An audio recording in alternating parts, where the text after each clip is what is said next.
Hello. So glad you could be here. I'm Mary Davidson. It's our community.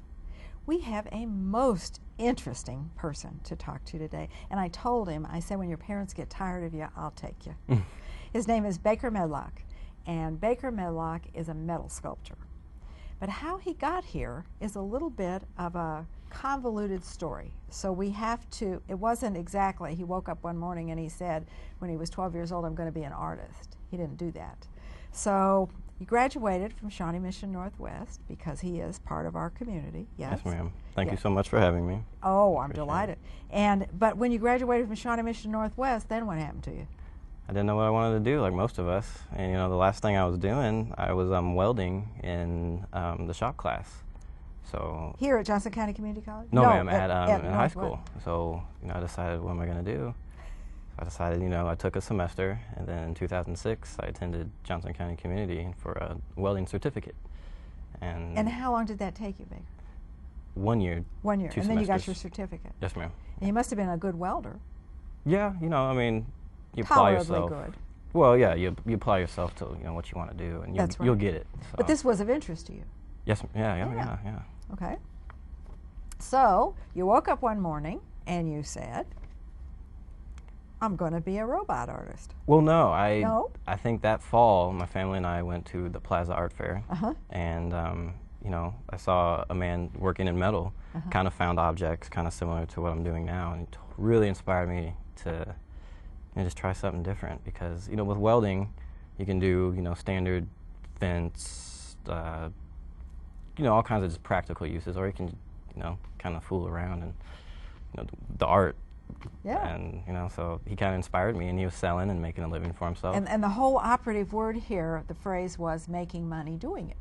Yeah, in this day and age, you have to. It's kind of, Yeah. that's what you got to do. So you thought, that's a good idea. Yeah, I started trying. My friend's father let me use his garage and his welder and all his tools. I didn't have anything. I started to see what I could do. And you made Robot One? Robot One is a kind of a guy similar to this size. He's not here, but never to be sold. I always got to keep it just to look, where I came from, where I started. Yes. But something similar. The big boy, the big robot. Robot One, I made probably 2 years Later? after I started. But he has fire coming out of him. Yes, ma'am. Yeah. We piped a kind of a manifold system off of a car and put propane on it.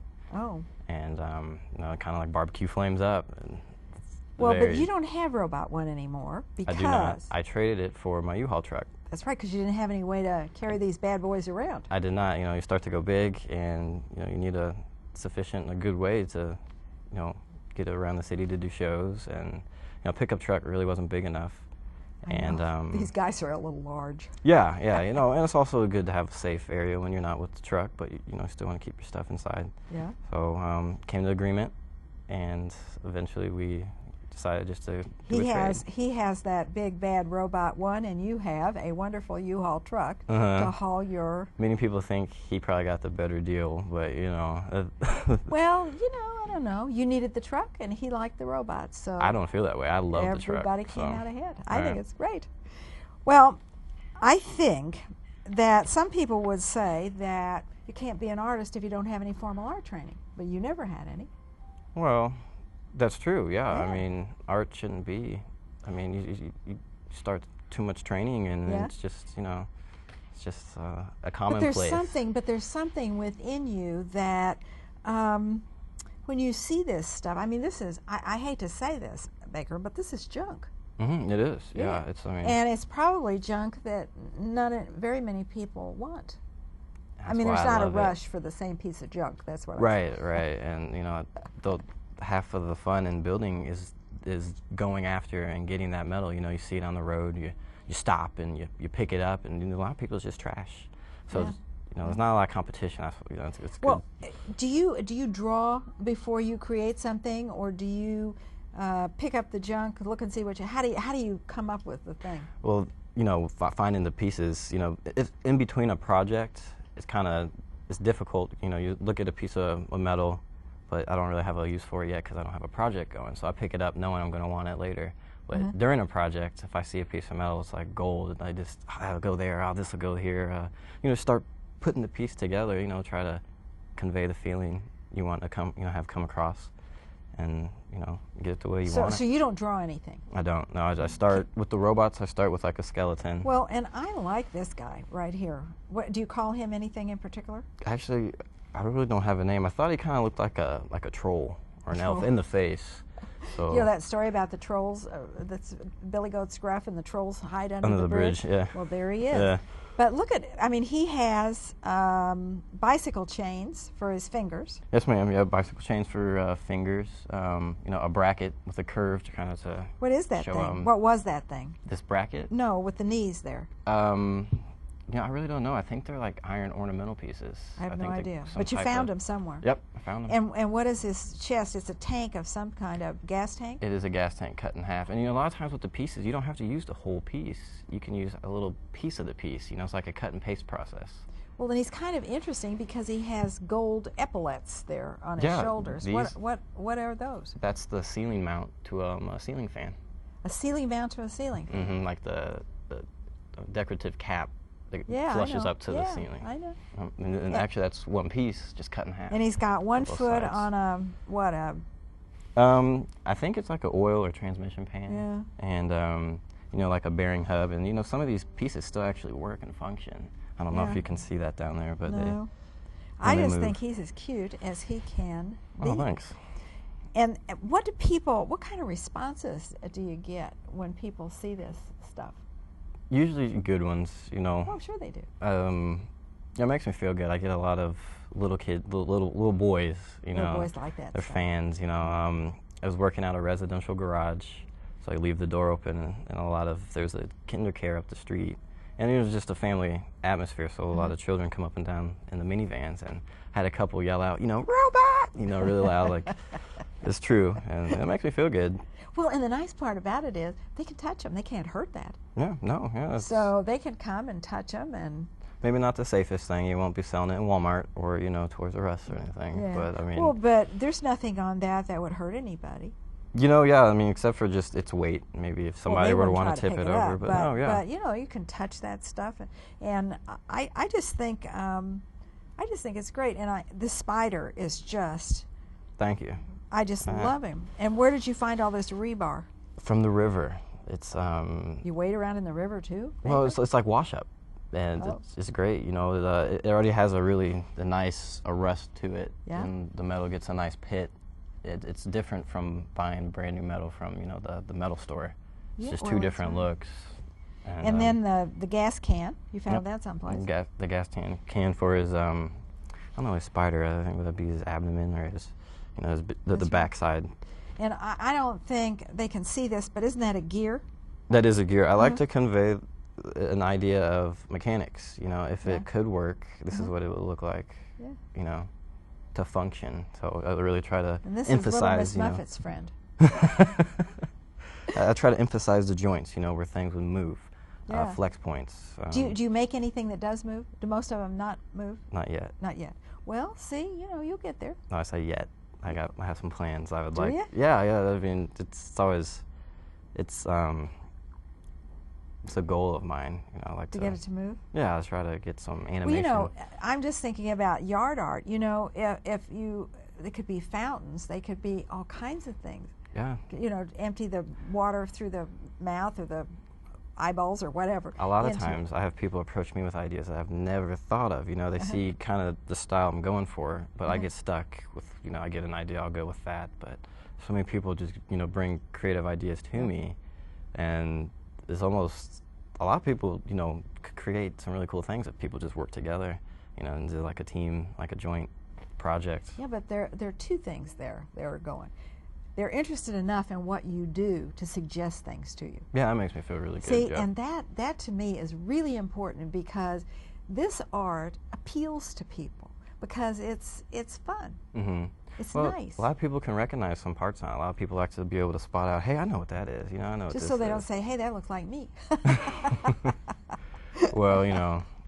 No, but the other thing you said is really important, because other young people could work with you and learn how to do this and have fun doing it. You know, scout troop. The only problem is the welding part of it. Yeah, it's, you need to be little guys you can't do that. Mature age to be able to, handle power tools properly. And Baker, the Star described you as a modern beatnik. Now, to me, that puts you kind of, that's my age, where Jack Kerouac, On the Road with Jack Kerouac, and Allen Ginsberg, and, all this kind of stuff. How did you get to be a modern beatnik? Why would they have described you that way? Maybe it was the look at the time, I mean, I was looking a little more, a little loose, a little laid back. We have to confess to all these nice people that Baker had dreadlocks. Yeah. And now the dreadlocks have gone with the wind. Nice, yes. It's a change for some people. Change for myself, I'm used to kind of doing the shake out of the shower, I'm off subject, but you hurt your neck if you don't remember. But yeah, I don't know. It's the stage they'll come back again, probably. But I'm not through with you yet, because I think it's something of a compliment, and I'll tell you why. Because I think that unique people are in short supply. And I think that you are unique in that you're young, and you have decided what you want to do, what gives you pleasure to do, and it isn't the path that everyone would follow. Right. So I feel blessed I was able to find it a little earlier than some people. I never know what's going to happen down the road, but Tell me. I'm going to work at it to get to where I want to be. Life is kind of convoluted. Yes, yeah. And you never know. So, I mean, but you are unique, and I think that's Thank important. you. And I think, as I said, we're in short supply. So I'm glad that you're here. And even if you're a dumpster diver, I love it. You call me that all day. That's fine. You find some good things in there. Where do you look? Anywhere, I just see a dumpster, especially if it's a dumpster like at a clean out, or something where it's just all trash and it's not going to be salvaged, and you can find some gems. What was the last gem you found that nobody else but you would want? Oh, probably just more like just weird, unique parts that would really work for something I'm working on. I find a lot of things that work too, just like microwaves and just weird stuff, so that you can still take apart. Well, that's right. Well, and they don't have to be big. No. I mean, this old guy is as cute as he can be, and he is, 6 inches, 8 inches tall, and he's made out of what? So I don't know. Little pieces of pipe. Yeah, pipe for his legs, pipe for his arms, and then the joints. Emphasized nuts and bolts. For pivot points. Where his shoulders are put together, so the bolts. Yeah, and then his head is actually 2 pieces of a caster wheel, the caps. A what? A wheel? A caster wheel. A wheel kind of similar to like a roller on a table? chair. Yeah. Oh yeah. Oh, and just 2 pieces put together. It's that curve. When you can find the right curve. He's got kind of a bad knee joint there. It's a rusty piece of a screw. Yeah. It looks like mine feels sometimes. But this old frog they're all different sizes. They're all different sizes. But you know what I noticed? That as your skill grew and your confidence grew, your stuff started getting bigger. Yeah, yeah. It was the parts I was finding, and I've always I don't know, I never thought I could be limited. And then I met today where I hit the ceiling, so I pretty much hit the limit on how high I could build. But I really liked it. It really brings attention to the piece when it's either big. Same size as a average man or bigger. Really. Well, I would think that would call attention to. Yeah, and that's particularly when it spouts fire out of its legs. Yeah. Oh yeah, it'll. I mean, that does make you turn around. A head turner, yeah, definitely. You made a sculpture called Big Man. Yes, ma'am. Talk about Big Man a little bit. That was the first kind of. It was a robot that. Well, the first robot I made was half out of the ground, so it wasn't necessarily like full anatomically correct. You mean you just made him from the waist up? Waist up with his arm kind of pushing out like he's trying to come out of the ground. Oh, I see. I see. But the second one, the Big Man, was legs, arms, freestanding, all anatomically looking. You went, as they say, for the whole enchilada. The whole thing, right? And it's very heavy, but we ended up moving him to where he's reinforcing our speed limit sign on our street. So it, you know, it really. How do you move that stuff? Once. Yeah, once. That's about, that Yeah. is about the truth. So, Yes. you know. But you know, they talk about, and I can understand that, there is a certain humanness about, I mean, this is nothing but a pile of junk put together. I mean, and this is heavy, this thing. But there is a certain humanness to what you do. What do you think, why do you think that is? And it is true. What is it that puts some kind of soul into that art? I don't know, trying to copy. I'm interested, you know, as many people are just interested in our own makeup, our own being. You know, people are very interested in their selves. So I wanted to, you know, they're quite the opposite, a piece of pipe. Then how can that be related to a person? So it's the challenge, you know, and I like that. I would suggest to you, Baker, that through your art, you're able to transmit just a bit of your soul into that piece of art. Yeah. And therefore, it gives it some sort of humanness. Yeah, you know, it's just a little touch. Everybody has a different little touch, you know, if it's cooking or if it's whatever they're doing. Everybody's got a little bit of touch, a little bit different. Nobody can copy. That's so right. That's what makes it cool. That is exactly right. That is exactly right. Well, we started out, I say we here at Baker, we started out with figures and frogs, but mostly robots. You were a robot specialist in the beginning. Yeah, Yes. well, I was as a robot, I mean, a man of, I was interested, you know. Yes. So, Yes. but Then you turned to insects. bugs. Yes, yeah. It's perfect because, you know, robots, mechanics, and insects are little mechanical beings, you know, walking around us every day. If you just take a second to look at them, they're very complicated little creatures. So I thought it was perfect to try to, you know, duplicate some of those, you know, the look and the motion. Well, you made a wonderful, I think, dragonfly. Yes, ma'am. Yeah. Wasn't it? Well, why did you choose that? What was it about a dragonfly, or, as opposed to a horsefly or a cockroach or a whatever? What is it that attracts you about certain bugs and doesn't? Well, I was trying to think, you know, what I can make to actually convey what I was trying to make. A fly, maybe a little small, might just look like Well, a that's blob. not small. The dragonfly No. isn't small. No, is it? it's, I would say if I can do something like this. Maybe 4 feet, 5 feet across? From head to tail, and then the wings maybe a foot wider That's than another the length. big thing. Yeah, it's big. It has a solid piece of rebar, similar to this, but only 1.5 inches. So you can imagine the weight, and that's the solid That's tail. another one we only move once. Oh yeah, you know, and Where is the dragonfly as we speak? it was sold to a man in Lawrence. You sold it. Yes, ma'am. Yeah. Boy, now I'm talking to a rich artist instead. You know, still trying to get there. You know, But what does it make you feel when you sell something? it makes me feel really good. It makes me feel I can, you know, take something from scratch and do something with it. You know, I don't know. It's just an achievement. Just. Well, but it's a major achievement to please somebody else with what you have created. And a lot of times, I feel sometimes, you know, I get so surrounded by my own work. Maybe I get a little dull to it. A lot of people bring a lot of excitement the first time seeing it, you know, and I really have to. I always have the excitement, but you know, I like the other people to be more excited than me, so I'm not just like, look at my work, look at this, look at that, because, you know, I mean, I try to respect my own work, not boast too much, and just do it. Well, if you don't like it, nobody else is going to. Oh yeah, I like it. I wouldn't make I it, like but it too. you know, I just try to respect it. How do you know when you're finished? Just the look and the feel. I mean, there's something in your head, you know, just tell you, like. It's all done. It's all done. Yeah, I just I don't want to. You could always add. You can always take off, but you got to get to a point. How long did it take you to make the dragonfly?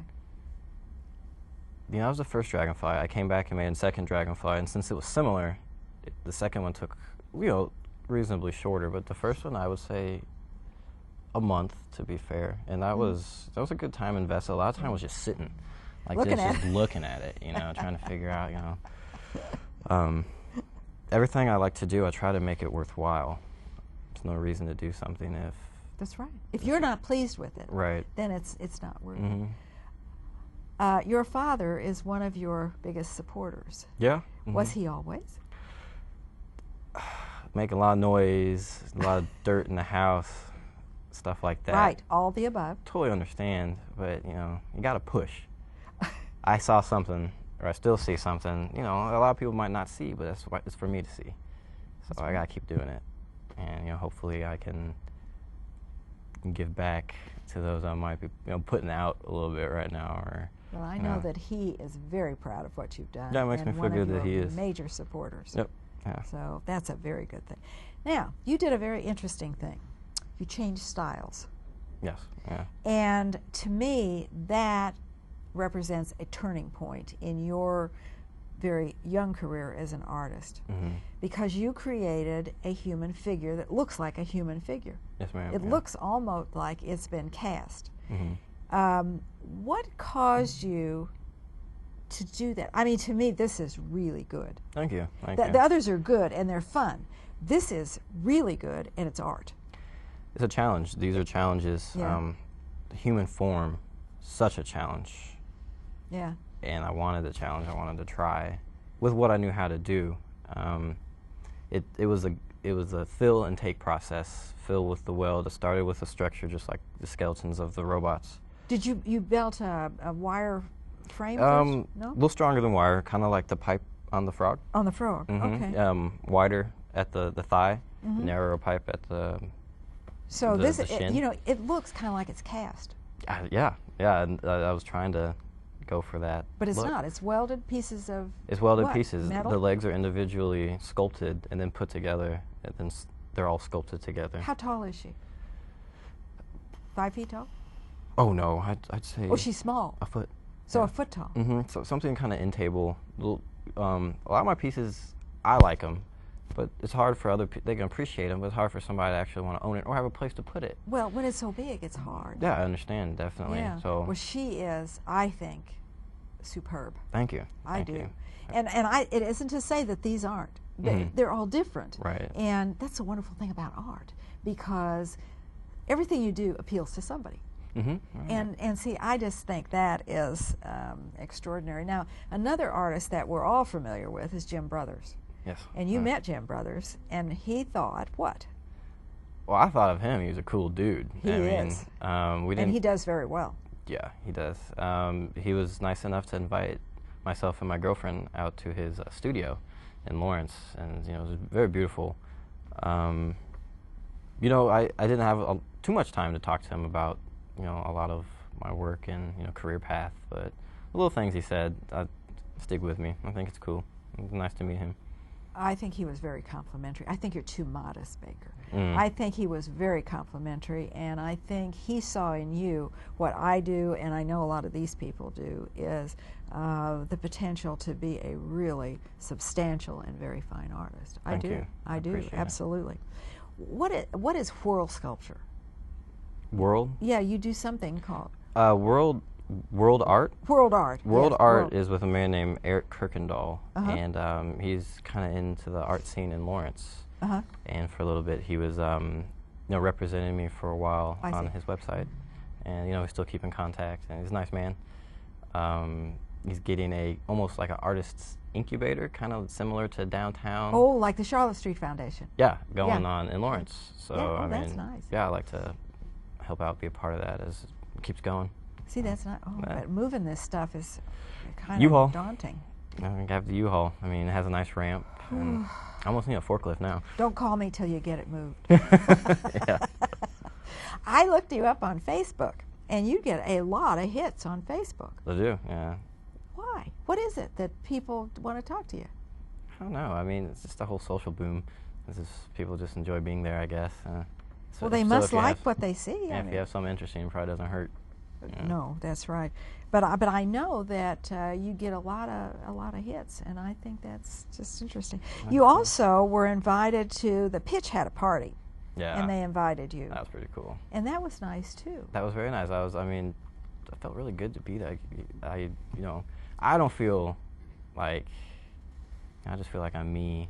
So for somebody to think a little, you know, maybe see a little more than that, and actually, you know, want me to be a part of something makes me feel pretty good. So I was there like that, and I just think that's wonderful. Where are you going to go from here? I mean, you have Well, let me back up a minute. Have you changed styles permanently? Are you going to do some more like this female figure? I just want to be well-rounded. I want to, you know, practice, and just, if I don't tell myself what I want to do, it's like I'm still going to school. I got to keep putting myself to do it and tell myself this is what I'm going to try to do. Maybe do it again and again and again, just get well versed in it. You know, that's an interesting comment, because there's a very fine artist who lives in this area by the name of Doug Osa. Okay. And Doug Osa decided that he wanted to do etchings. Mm-hmm. And he was telling me that that's all he did for 2 or 3 years till he perfected, or what he felt, and he does beautiful things. Mm-hmm. He does oil. I mean, he isn't just a one medium artist, Right. but he just kept practicing till he got his skills as an etcher down. It's kind of a sickness. Like, not saying him, but the whole process of just, you keep drilling yourself and drilling yourself and drilling yourself. You have to. Nobody else will. No. That's what makes you, you know, polished. But what is it within you that makes you driven to do this? How do you feel? I mean, how do you feel inside when you change styles or sell a piece, or there's something that drives you to do more? Just making my way in life. Yeah, but there's nothing else that you're thinking about doing, is there? No. No, it's stuck with me. I want to be in control of, you know, what I'm doing. A 9 to 5 I did for a long time, and totally, you know, could do it, but if I have a choice, I mean, it's free, you know, we have freedom to try to make ourselves, so that's what I'm going to try to do. Well, you're trying to make yourself as good as you possibly can in a field that you feel passionate about, that you're really driven to do. I mean, you know, people who are creative, there's something in them that drives them toward that creative output. Mm-hmm. So I'll be watching you, Baker. Oh, thanks. I appreciate it, definitely. And I know that you would like Kansas City to be known for bad robots. Yes, ma'am. Yeah. But in the meanwhile, you would settle for making a living. Indeed. So if you want to contact Baker and help him make a living, he would be just absolutely delighted. Yeah. He does wonderful things. Thank you. And I have to say, don't we live in a wonderful community? You live in Shawnee, don't you? Yes, ma'am. Yeah. We live in a wonderful community, and we have fantastic neighbors. So I'm so glad you were with us so that all of us could meet Baker Medlock. Thank you for having me. Sculpture artist and really good guy. Thank you. Thank you. Thanks for being with us, Baker. Thank you. Thank you for being with us. We'll see you soon again. It's our community, you know.